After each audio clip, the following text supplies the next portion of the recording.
cartoons and just movement. It's the imagination that's there. It's whether they make you laugh, whether they have something that comes out of the drawing. That's a very important distinction.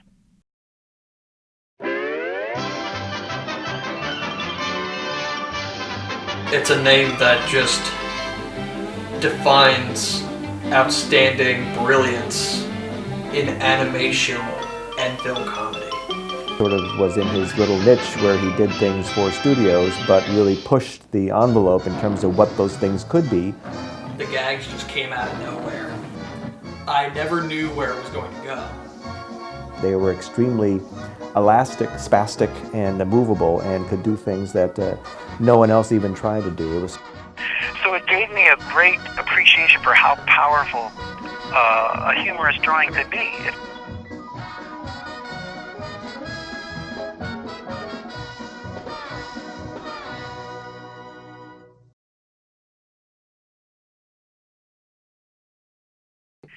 Yeah, that was taken by a dear friend of mine many years ago, and that was in Tex's office when he was working at Cascade. You know, he was just like he is in the picture. You know, kind of rotund, and he was very gentle of voice, but he kind of liked to reminisce a little bit. Tex really admired people who enjoyed his work, even if sometimes he denigrated them. He didn't like all the sign gags and explosions that were in his cartoons. When he came out of screenings, he would just put them down like that. I used to write fan letters to Tex, and I love Screwy Squirrel, the character that he experimented briefly with at MGM, and I used to draw pictures of Screwy on the envelopes, and I mailed the letters to him.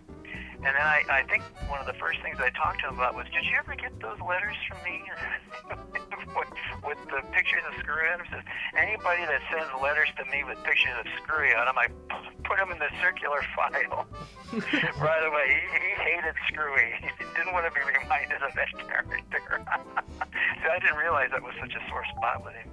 He had some wonderful collectibles and things. He had all of his cartoons he'd ever drawn for his high school yearbooks, and he showed those to me, and they were so much fun to see. He was quite a funny cartoonist even when he was in high school. He was just kind of learning how to draw, but the sense of humor was there already. I was the only guy who could handle a pencil, who could hold one. After graduating from high school in 1926, he spent a summer up at the Chicago Art Institute. We had the best cartoonists there. Not teachers, men who've made it. McCutcheon, Shoemaker. His original goal was to get in the newspaper cartoon business. He wanted to sell a comic strip. Tex came to Los Angeles around, I believe, New Year's Day, 1928. Him and his friends were driving over there, and he kind of wanted to stay. And I think he tried to sell a couple of features to the Los Angeles Times, but Unfortunately, Tex had no luck, and he was scraping together a living, unloading produce trucks by day and sleeping on the beach at night. For the longest time, I wasn't interested in animation. I'll try it, but I'll stick to my comic strip. But I kept on getting nothing but rejects. one of the first jobs he had in animation was working for Walter Lantz. I think he was started as a cell washer. Whenever they made cells back then, they often just rewash them. And you could only wash them like 6 or 7 times before they became too scratched up to use again. And then he became an in-betweener. What an in-betweener is you draw in between the key drawings that the animator did. And by 1930, he worked his way up to become an animator.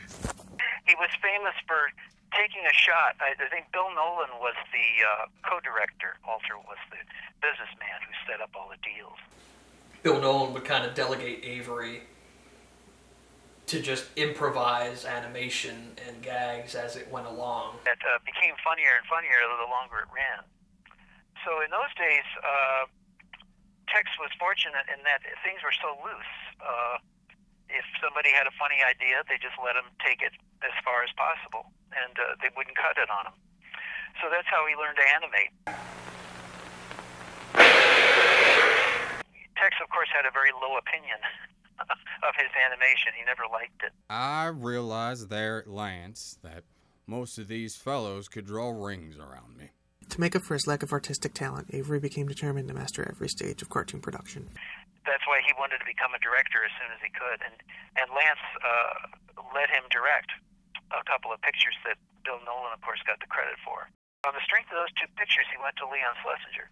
I was having money troubles, then I heard there was going to be a change over at Warner's, and I applied. Good, the goddamnedest thing. But Jack King had left, and Leon needed another director to fill in.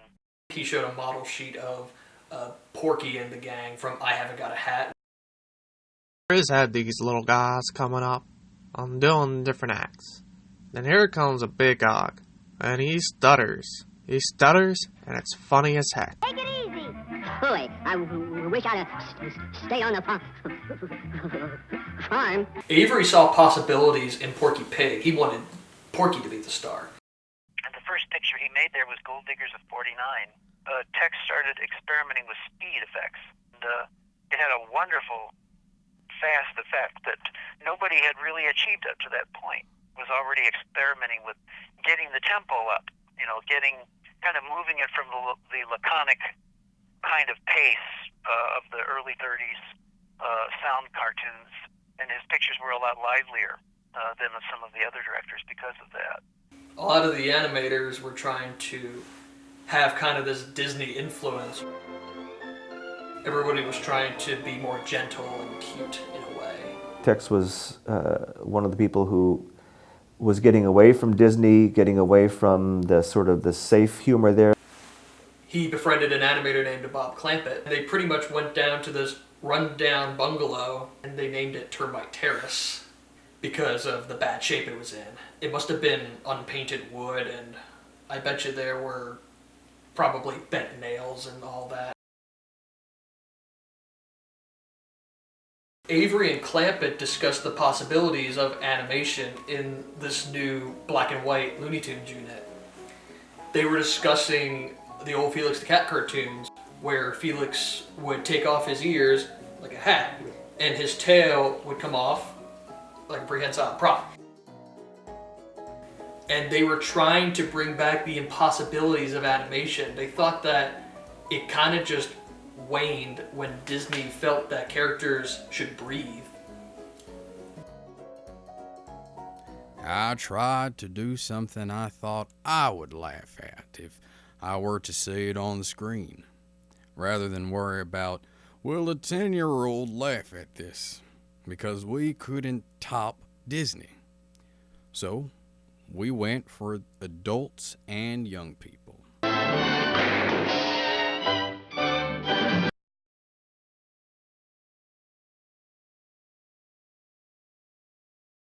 There weren't any cartoon characters that acted this completely nutty Guys that never took a lesson in his life. or screwy as that duck had been. Daffy was still the early version before he had been refined and was sort of the woo woo woo woo and the over-the-top crazy. Tex would one-up his looniness in 1944 with the character Screwy Squirrel at Metro